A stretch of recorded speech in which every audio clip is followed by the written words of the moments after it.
तंत्रज्ञानाने वनहक्क पट्ट्यांचे जतन, मुख्यमंत्री फडणवीसांचे निर्देश।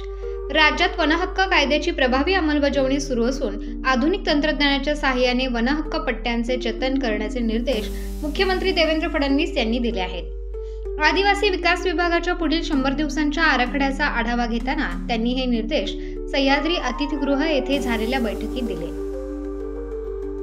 मुख्यमंत्र्यांनी यावेळी सांगितले की शबरी नॅचरल्स ब्रँड अंतर्गत वनधन केंद्रांतर्गत उत्पादित उत्पादनांना बाजारपेठ मिळवून देण्यासाठी ई-कॉमर्स पोर्टल सुरू करावे आणि आदिवासी जिल्ह्यांमध्ये गोदामांचे जाळे वाढवण्यावर भर द्यावा। तसेच आदिवासी शेतकऱ्यांसाठी सौर ऊर्जेवर आधारित कृषी पंप योजना राबवावी आणि आदिवासी क्षेत्रातील आश्रमशाळांमध्ये क्रीडा व कला शिक्षक नेमणूक करावी।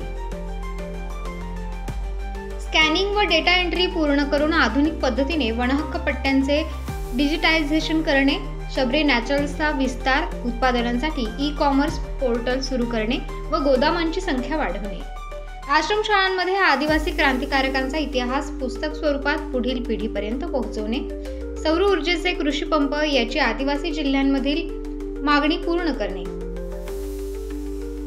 पीएम जनमन योजनेअंतर्गत आवश्यक प्रमाणपत्रे देऊन सन्मानित करणे अशा महत्त्वपूर्ण सूचना मुख्यमंत्र्यांनी केल्या।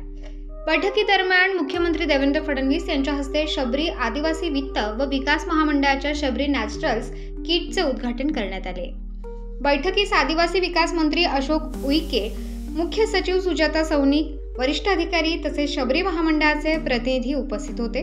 मुख्यमंत्री फडणवीस यांच्या पुढाकाराने वनहक्काचे संरक्षण व आदिवासी विकासासाठी हे पाऊल निश्चितच मोलाचे ठरेल। स्वातंत्र्य न्यूज, न्यायासाठी लढणारी स्वातंत्र्याची बातमी।